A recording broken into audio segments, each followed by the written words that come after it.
world of computers and tech, there's something in our hand more than anything else. And that's a mouse! A computer mouse! My hand is touching this thing more than I touch grass. Which made me start to think one day, why do we still use a mouse design that makes you twist your wrist a whole 90 degrees from its neutral position? We only get 2 wrists in our life, and I'd like to keep them nice and spry for as long as I can. After seeing people get repetitive strain injuries from being too hardcore on their mouse, I got a bit spooked at my ripe old age of 31. I might not have wrist pain now, but what about in the next 10 years? Or even 5 years. So I started dipping my toes into the world of ergonomic mice, specifically the vertical ones. There's those trackball ones too, but I gave those a shot years ago and that thing just traded in wrist strain for thumb pain. So after doing some ample research, I ended up buying 5 different vertical mice to see if I would feel the difference. Would an ergonomic mouse be worth it, or are they just marketing schemes? Among these 5 is one from a long-lasting, well-trusted brand that anyone who owns a computer and mouse knows about. If there's anyone who could design a good vertical mouse, it's probably them. And that brings me to the Logitech Lift. This mouse was constantly recommended as the smaller sibling of the MX Vertical, another fan favorite in the ergonomic mice community. At an $80 retail price though, it's a bit of an investment. But I have tiny baby hands, and it's sometimes hard to find mice that are actually designed for smaller hands like mine. So surely, this mouse would be worth the price tag for me.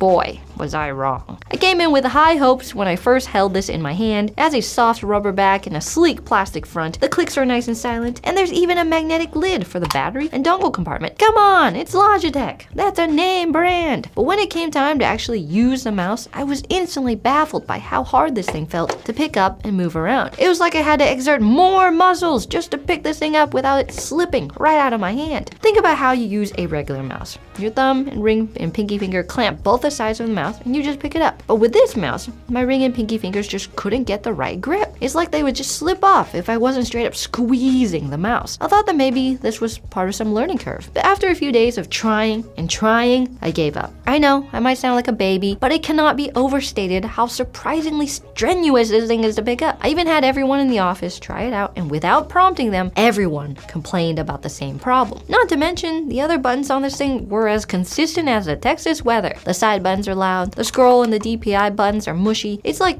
this mouse was having an identity crisis. All that to say, I was extremely disappointed in this first foray into the world of vertical mice. If this was my experience with the $80 Logitech mouse, I feared that it wouldn't bode well for the rest of them. But as it turns out, this next mouse might turn my frown right upside down. The Zelotes mouse. Now I know what you're thinking. This thing looks like some cheap gimmicky mouse. It has this funny joystick and it even comes with a mini disc. I haven't seen one of those in forever. And it's wired only. Naturally, I didn't really expect much already, especially after the train wreck that was the Logitech Lift. There was no way a cheapo mouse would be any better. But imagine my surprise at how comfortable it is to actually hold the minute I started using it. I had no trouble picking it up. Compared to the Lift, it felt 100 times more natural. Honestly, kind of blew my mind. How could a cheap Amazon brand mouse beat the $80 Logitech mouse? So I put them side to side and immediately saw the difference. On the Zelotes mouse, there's this subtle divot for where your thumb goes, plus these molded ridges that helps your other finger just find the right grip. It's actually shaped like how a handprint would look if you grabbed a piece of dough. The Logitech mouse, it's smooth as a baby's bottom. Of course, being advertised as a gamer mouse, this thing has a lot of lights going on for it, but not all of them are just here for show. There's these 4 bars of lights next to the joystick that help indicate the DPI level you're on, which goes up to 10,000. Now, instead of violently shaking my mouse to check if I accidentally press the DPI button, I can look at the light bars. It's a neat design and it optimizes this space, which probably would have been empty otherwise. As for the joystick, it unfortunately was not as exciting as I thought it would be. It's just 4 inputs that are automatically mapped to your WASD keys, not an actual control stick. All that aside, after about a week of using this mouse, I was pretty impressed. Unfortunately, I can't tell you this is a perfect mouse. There are 2 major things that annoy me about it. One is that my finger just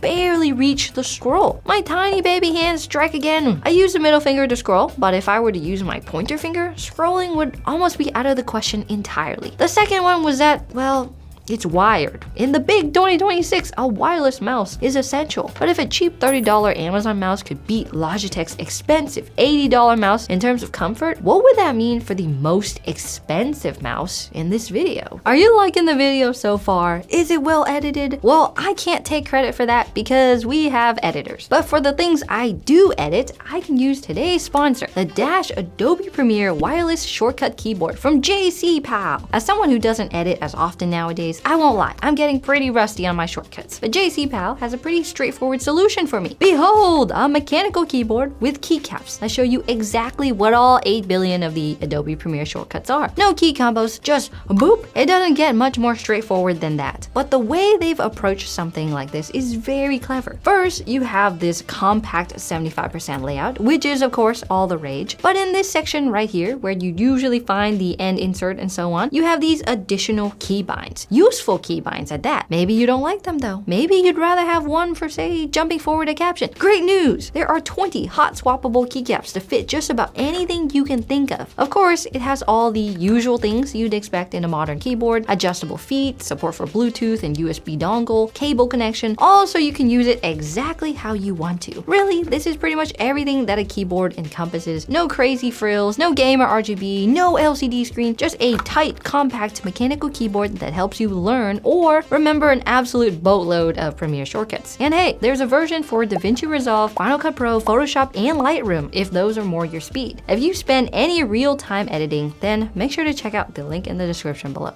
Which brings me to the Evoluent VM4. Now this thing is huge, chonky, and it looks way different than the Lift or the Zelotes. Not only is the mouse itself huge, but the divot for your thumb is huge too. And according to some folk out there, this is the optimal ergonomic mouse you can find in the market, hence the $110 price tag. Not only that, but Evoluent is a brand that's founded by the very inventor of vertical mice himself, Jack Lowe. He's got his name on the bottom and everything. Talk about confidence in your product. But we've already been burned by Logitech, so how's Evoluent going to fare in this? Is it going to just be more money for less comfort? Or will there actually be something here? Time to tell if Jack knows what he's doing. When I started putting this thing to the test, something felt a bit off. Because it's so tall and big, it feels clumsy to use, like I was holding it wrong somehow. It was better to use and pick up than the Lift, but it just didn't feel comfortable. I checked the quick start guide to see if there was some secret sauce I was missing, but that wasn't helpful either. So what gives? I'm supposed to be holding what heralded as the best ergonomic mouse money can buy. Was this just another burn from my wallet? Then I started to wonder, what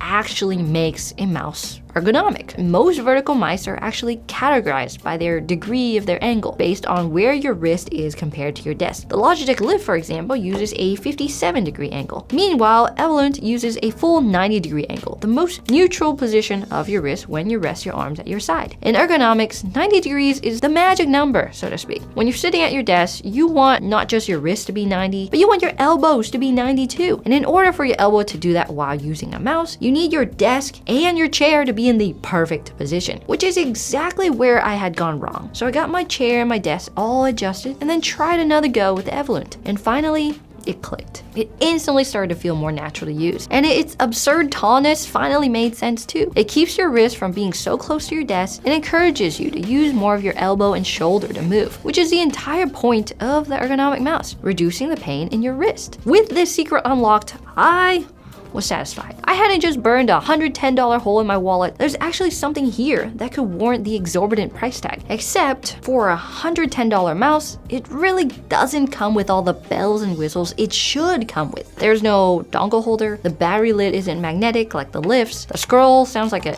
angry frog, plus the side buttons are backwards. Who in the right mind made the top button back? But it wasn't all that bad, at least. It has a DPI light like the Zelote, and there's 3 main buttons instead of your normal 2. Left click, right click, and whatever you want the third click to be. At the end of the day though, the Evoluent was just a bit too big of a hurdle for me to get used to. If I wasn't using it in the perfect posture and position, it felt like it was straining my wrist more than helping it because it's so tall. I go back and forth from standing and sitting at my desk a lot. So I keep having to make these tiny adjustments just for my mouse. It just wasn't practical. I imagine someone who might already maybe have RSI or carpal tunnel, they'd benefit a lot from this mouse for its 90-degree angle, but for me, I wanted something that's both ergonomic and still feels a bit familiar. So I moved on to my next option, the Keychron M5. This mouse was also a highly recommended candidate in my research. It has an 8K polling rate for those gamers, a horizontal scroll wheel, a USB-C charging instead of a battery, and the cost isn't too far from the Lifts. This is $70. But the thing is light. Compared to the Lift, the Zelotes, and the Evoluent, which are all over 120 grams, the Keychron is a measly 98. Now some people like that, I respect that, but to me, this feels like a hollow plastic shell that'll break the minute it gets thrown by my toddler. It's also using a 47-degree angle instead of 57 like the Lift. Picking it up though was easier, which at this point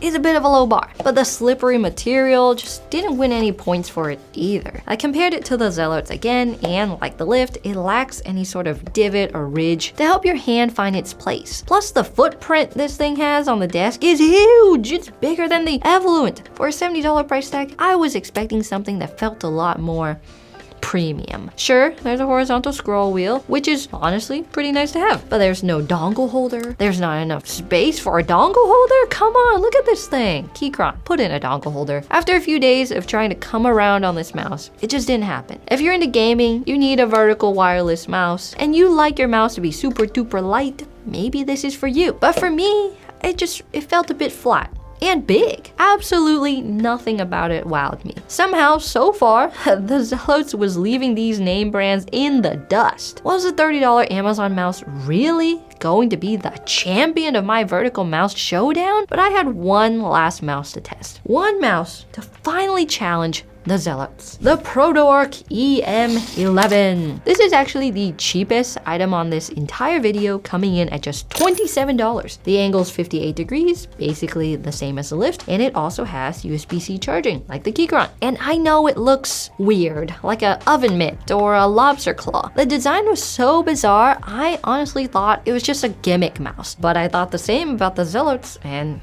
look where we are now. I quickly started putting the EM11 to the test, and the more time I spent with it, the more I found things to love. There's this perfectly shaped divot here for your thumb. It fits so nice and snug. It's more pronounced than the Zelotes, but not glaringly obvious like Evoluent, which is kind of its own category. There's also these tactile ridges where your palm goes. They're not really a huge deal, but it helps and add a little bit of texture and grip feeling. The clicks are silent, and I don't even have to think about how I should be holding this mouse or picking it up. Seriously, this is by far the easiest of today's mice to pick up, which is a bigger deal than you might think. Believe me, after testing the Logitech, I am keenly aware of how many times a day I have to pick up my mouse to reposition. I was already liking this way more than the others, and after a few days of driving it, I noticed one huge difference with the Protoarc that honestly changes everything. Check out this nice tapering slant at the back of the mouse. The slant stops at the heel of your palm from making contact with your desk, like I found mine doing with the Zelotes, compared to the back of the Keychron, which looks like a cliff in comparison. Your wrist just stays close enough to your desk instead of being too elevated. This genius design makes it feel similar to a regular mouse. I didn't have to completely rewire my brain. It's the best of both worlds. The downside of this nice palm rest though is it makes the footprint of the mouse pretty long. It's still smaller than Keychron in terms of width, but lengthwise it's almost a whole inch longer. So if you're a bit limited on your desk real estate, this might not be your thing. All that aside though, I was convinced. The Protoarc EM11 was the perfect compromise of improving my ergonomics while not having to sacrifice decades of muscle memory from using a normal mouse my entire life. Not only that, but it's the cheapest mouse on the list. Not very often that the cheapest happens to be the best. And after about a week of working together with my new best friend, I tried going back to a normal mouse to see if I could feel a difference. Let me tell you, it was barely even a couple minutes before I wanted to go back to the Protoarc. It feels so much more natural. I couldn't believe it. Have I been converted to a vertical mouse user? Now I'm saved from the looming despair of wrist pain for the rest of my life. Well, it would be nice if that really was true. Like I mentioned earlier with the Evoluent, there's way more to ergonomics than just what your wrist is doing. You gotta pay attention to what your arm is doing, your body, your legs, your whole everything needs to be right. So a vertical mouse isn't going to solve all of your problems, but making the switch to one is an easy first step into taking better care of your health. Remember, you only get 2 wrists, and that doctor thing is expensive. Now I'm gonna convince the rest of the gang to try this out.